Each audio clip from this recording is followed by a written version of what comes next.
welcome inside the Treehouse Football Podcast, number 17. It's Wild Card Week as we lead into Wild Card Weekend, coming off the final week of the regular season.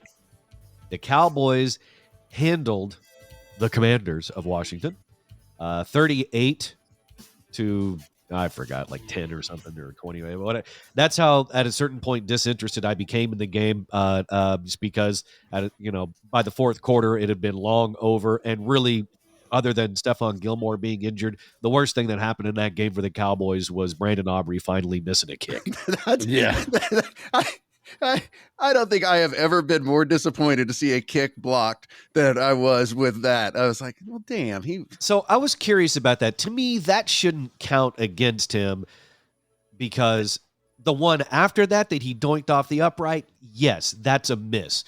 To me, it shouldn't count as a miss when someone else blocks your kick. I think they corrected it. I think they said it wasn't a miss because it was blocked. Good. So it wasn't that one was not his fault. So right. So technically, the only one he's actually missed this season was the one he doinked off the upright. Yeah. On the flip side of that, though, Tara and I had the same reaction to that doink. That was, you know what? Good. Get it out of your system now. So it's happened, and you don't feel any sort of mounting pressure if it comes down to a field goal in the playoffs somewhere. Okay, so then this doesn't apply. So that theory doesn't apply. Like, I always look at it like golf. Like, when you get the shanks, like the first time it happens, you're like, oh my God, am I gonna miss? Am I gonna shank it left again or shank it right again? And you go up to the next hole and you do, and now you have. So is this, because I don't think he kicked out? No, he made one after that. He made one after that, and I was like, okay, so he's back. I was worried. I was like, is this like the end of his reign? This is what the Cowboys do. Like, Nick Folk couldn't be touched. Like, he was amazing, and then he missed one, and Jerry's like, you might want to go see the Jets. Well, was it last year or 2 years ago where we had a kicker that got the yips? It's was it Kai Forbath that got it, or was it Brett Maher? Yeah, Maher. I think it was Maher that got the yips. Yep. Yeah. The shanks, exactly the yips, whatever you want to call it. But that was back when that wasn't the Cowboys' biggest problem, although it was a huge problem. But before we get fully on into Cowboys Commanders and looking into the wild card weekend ahead, how does everyone feel about the college football playoff this year? Because I'm a little disappointed. I mean, 34-13 final game. It wasn't nearly as entertaining as I was hoping, and I don't know. It was just kind of meh. They had their own storyline. I think it was, at least because we're down here in Texas and you're in Oklahoma, and so I think it's more. It was hyped up a little more up north in the Northwest, because you had the Harbaugh story with him being suspended games, and the interim coach, and then he's back, and then something happens with the son, and then 26 years they haven't had a national championship, and so I think there was more build up there. So, like, I have a buddy of mine who lives in Detroit. He was crazy hyped for this game. Like, he's like, we had something to talk about. He's like, I got to go. I'm watching the game, so if you don't hear from me tonight, that's why. And I was like, oh yeah, that's on. Yeah, I don't have a college football team. I don't have a college team that I root for. I like to tune in and just see a good game. And obviously we didn't get that, but I mean, the Texas Washington game before was really, really good. Yeah, that was a good Sorry, game. Trey. Yeah, that's how sick I was. I didn't even watch it. Oh yeah, the flu, the body. Yeah, that's right. I still think that. And it's funny. Michigan won. My problem with Michigan and the whole thing is, I suspect 2 years from now NCAA is going to completely vacate their wins this season, and this was then they're going to go back. Well, you should have put Georgia in there and see what happened. Why would they vacate the wins? Because that cheating thing. Oh, gotcha. Okay, from the beginning of the season, that supposed cheating, alleged cheating at the beginning of the season. I don't even think I mean, the reason why he agreed to the suspension with the Big Ten is the proof is just too much. The coach the guy he sent to other people's practices admitted it. Yeah, I mean, and there's paper receipts of travel and other stuff. yeah, and also it's like pretty bad. That coach folded like a freshman. Yeah. Yeah, and also like just to get the security clearance, there's somebody involved in that too that they can't find that person, right? It's not what the whole thing is. Like the linchpin on that is how he got onto the field for all those different colleges in their gear. Like he was wearing, like, if it was Michigan State, he had a state hat on and he had the lanyard and everything. And he's just in the corner. So there's some security breach that they were trying to figure out. So yeah, I wouldn't doubt that. Okay. From a moral standpoint, an ethical standpoint, that's terrible. But from a stupid standpoint, which we deal with deeply here in the Treehouse, that's hysterical. Yeah. I mean, is anybody going to notice that this guy who's wearing the same, clothes as I am, is anyone going to be like, hey, who is that guy? They'd be like, a high five, because he's also wearing the same colors. Yeah, I mean, but still, like when my family had the staffing nurses in hospitals, when we had the staffing company, like I would have to go like deliver stuff to the director of nursing or whatever, and so I would just wear a polo and button down. And I can't tell you how many times I got in the elevator and people were like, "Doctor," and I was like, "Okay." Like I just kind of stood there, like I hope to God this elevator doesn't open and there's an emergency because. Like,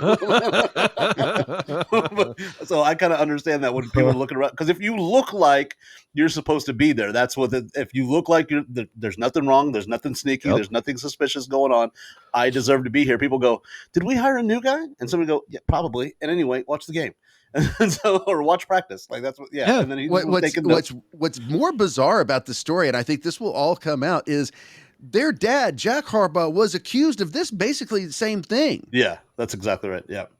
Yeah. So it's I think it'll be and it won't surprise me if Harbaugh, in the next couple of days is all of a sudden announced as an NFL head coach. And yeah, that's right. He pulls a Pete Carroll. Hey, Pete Carroll. Yeah, that's what I was. Well, and the NFL, there was one coach. Oh, it was there was one coach, basically, they kind of penalized and said, no, you're not going to do the Pete Carroll.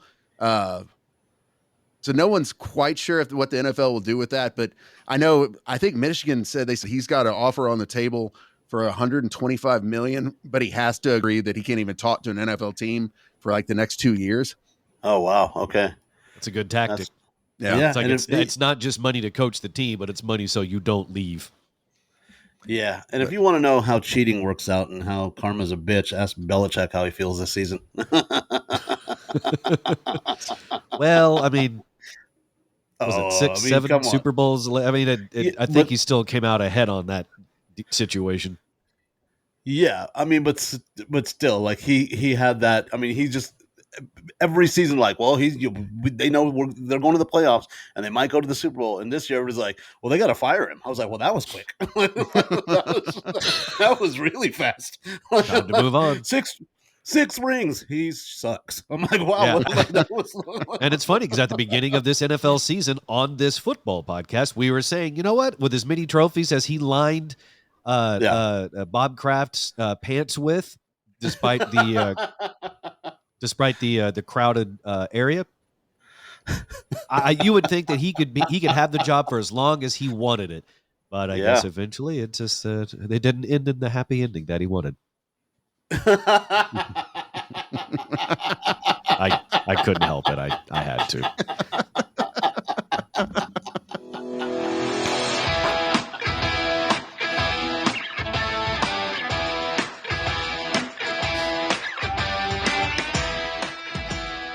You're listening to The Treehouse. Visit us online at treehouseonair.com.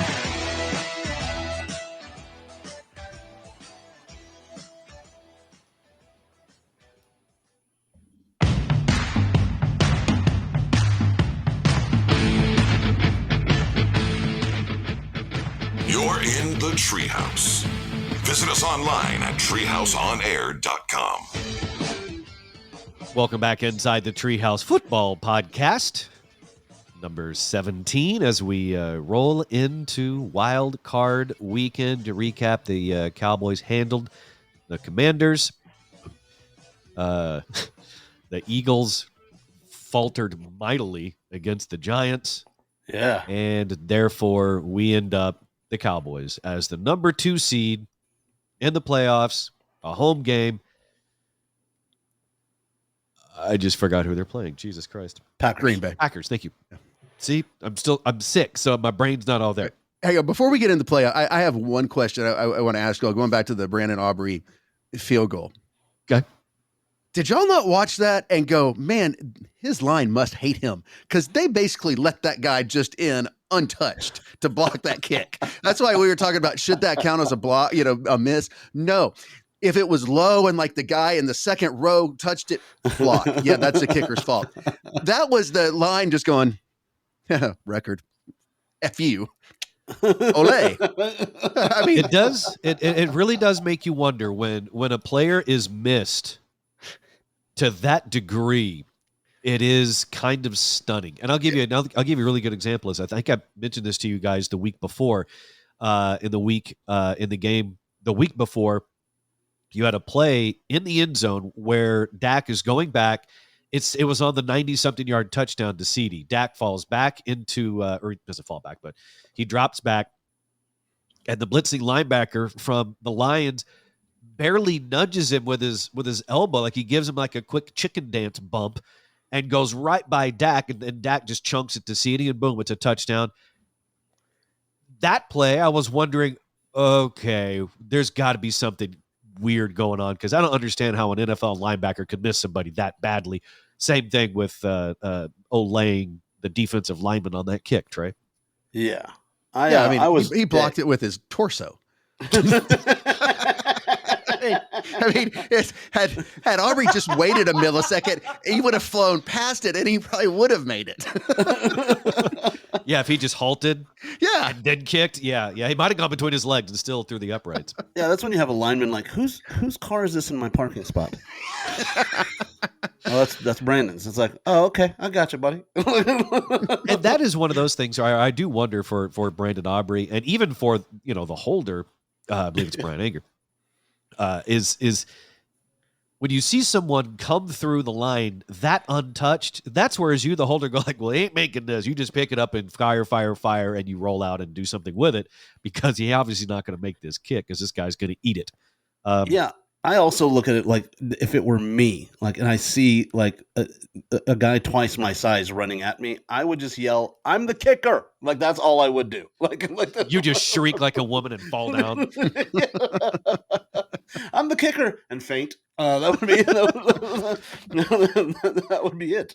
That would actually be a very Cowboys thing to do, is to actually sign a fainting kicker. He gets nervous and faints. Yeah, but he screams first, like the goats. The Tennessee scare goat. So ultimately, Trey, I don't know. I don't know if anyone has asked that question over this week about that. But real quick, this has bothered me, for probably 20 plus years. The piss poor blocking ability of some NFL players is astounding. One of the first things you are taught when you're playing football, when you're a blocker especially, is get your hands inside. Every single edge blocker in the NFL, the first thing they do is hands go to the outside, they immediately grab the shoulder pads. That's why they can call holding on every stinking play in the NFL, because these guys, my theory is that because they were so good when they were young, they didn't have to learn the actual basic 101 techniques, even though they get taught NFL techniques once they get the NFL. Hands inside doesn't seem like something that gets pounded into their brains once they make it to an NFL facility. The offensive linemen, that's kind of a different thing, but even they do it sometimes. It's just undisciplined, dipshittery. Am I wrong, Trey? It's hands inside. What do they do? No, I think dipshittery is an absolute, excellent analysis of that. And I also the name for an ice cream store ever. It's the same. Take that, Pat McAfee. It's like the principle of, if you have the football, you should have it on your outside arm. Yep. Closest to the sideline. Yes. Yeah. They don't, you so seldom see. I mean, one of the Emmitt Smith's great qualities is he was so good with the football, and you could watch him. I mean, old school, tucking the ball and moving his hands and moving sides. you don't like now. It's like that's why sometimes it amazes me you don't see more fumbles because they don't protect the ball, but their hands are so damn big. I guess they can. Yeah. Also, even in fundamentals, when it's like when you're tackling somebody, you wrap them up. Like not this whole like let me hit you with my body and hope you fall. I see that all the time on every NFL team. You know what that reminds me of when I see that Yeah. poor tackling, which, by the way, is to me the reason why the Cowboys had their skid that they had in December, is because in large part their tackling was atrocious. Mhm. It reminded me of the guy who was being sentenced to prison and he leaps at the judge. Yeah. I mean, he kind of got to her, but he didn't wrap up. Yeah.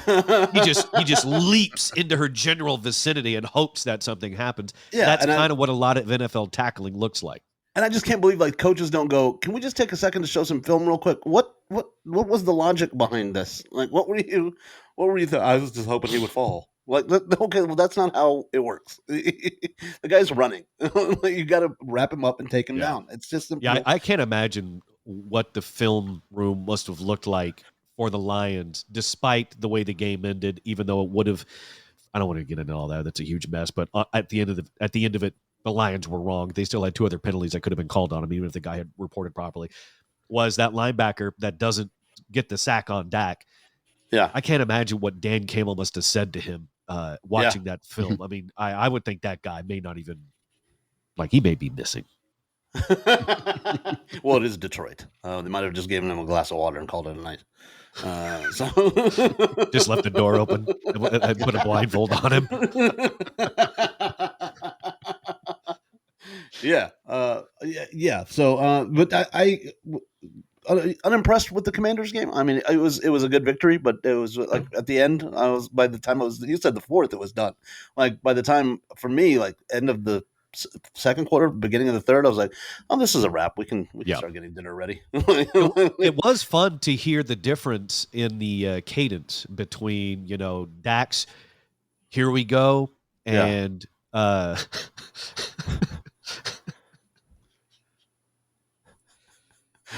because Dak is very guttural. Yeah. He's like, "Here we go." Yeah. And then I'm sorry, I've brain farted on his name. I know his damn name. I'm sick and I can't think of it. Oh, for Cooper Rush? Thank you, Cooper Rush. Yeah. Trey, fix this in post so I don't sound so stupid. Okay. But leave that part in. Yeah, with no explanation. So Cooper Rush comes in the game and we get to hear him do the "Here we go." Well, obviously Dak sounds like "Here we go," and it's manly, it's guttural, it's and then Cooper Rush comes in and sounds like the whitest, preacher, like "Here we go." It's like, you know what? Come up with your own phrase, Cooper. That's just sad. He's like, "Here we go," and then Cooper Rush is like, "Get in the car." Fasten your seatbelts, kids. Put your shoes on. Like what? This is Listen the to your whitest mother. dad. This is the whitest dad move. Finish your food. I'm like, all right. I'm surprised Cooper Rush's uniform doesn't include a sleeveless vest.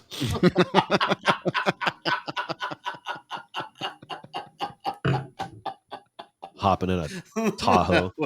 That would be awesome. Anyway, somebody has to do that. The Cowboys handle the Commanders, and on one hand, you could look at it as good momentum going into the playoffs, which you can. Cowboys naysayers can be like, well, yeah, of course, it's another bad team that they beat up on.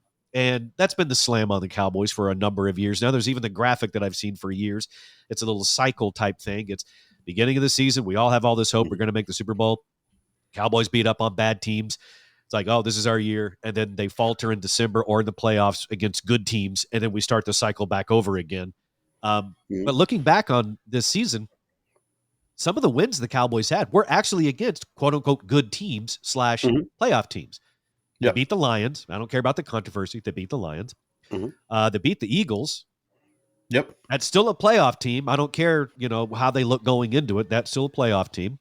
Yeah. They beat the Rams earlier this year, another playoff team.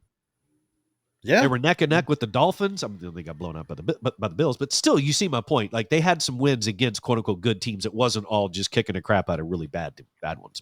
Yeah, but it's also the beginning of the season when they're like, these are really good teams. Like you, Trey and I would talk about this every week. We're like, if they're, if we're watching Philadelphia, man, if they can't step up their game, and when they get to Philly, and then Philly's collapsed the last four games in a row, six games in a row, and they just collapsed. And you're like, now they were the number one seed, and now they're a wild card. So now you're like, going in, like you can't tell.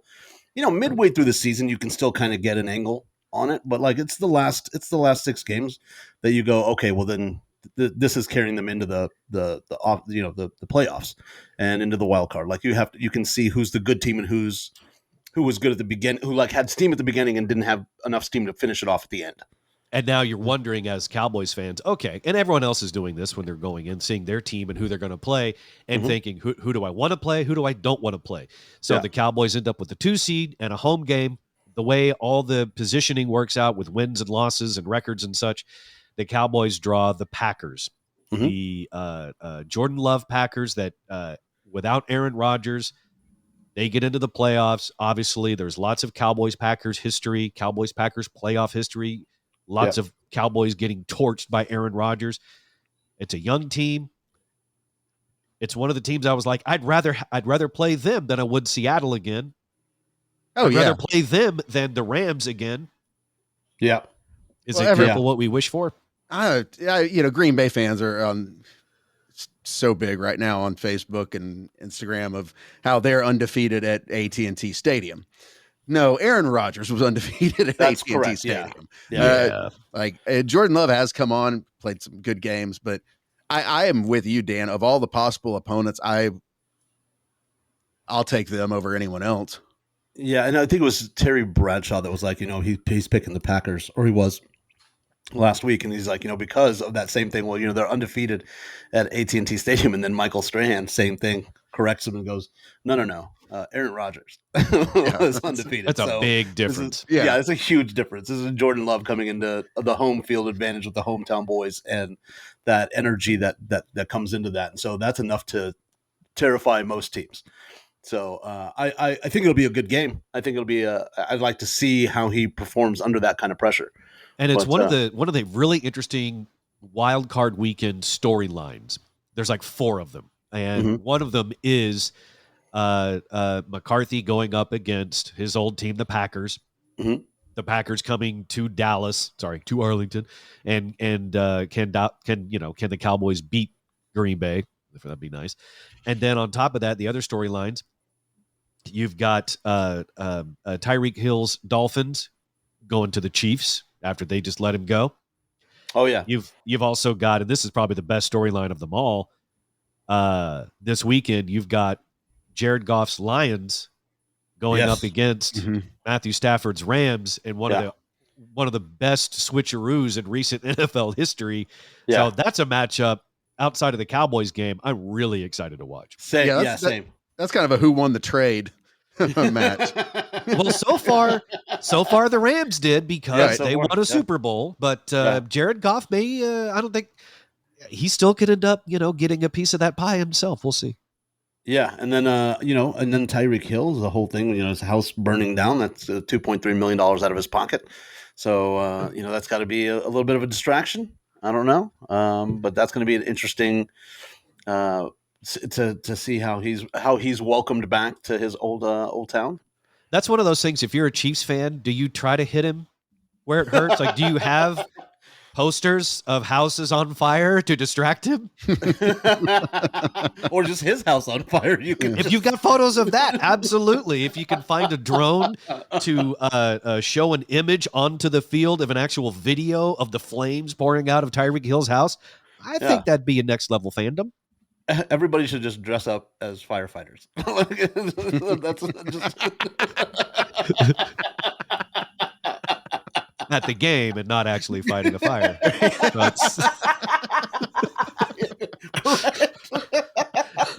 If ever there was someone who could say, I feel personally attacked, that would be it. It's like for the Cowboys game, the Cowboys are doing a whiteout against the Packers. It's all white. They're going to wear white. That's going to be all white in the stands. The towels are going to be out. The Kansas City Chiefs need to have firefighter night.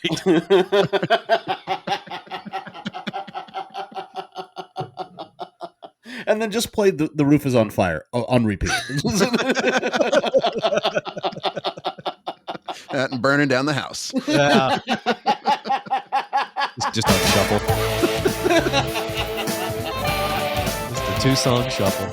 Oh, man. Wild card weekend. I'm excited. Hopefully the Cowboys do what they're supposed to do, and that's get to the next round, and then we can all really start chewing on our fingernails about whether or not they can finally get past the divisional round for the first time in like 28 years. So we'll see what happens, and we'll be here in the Treehouse to discuss it either way.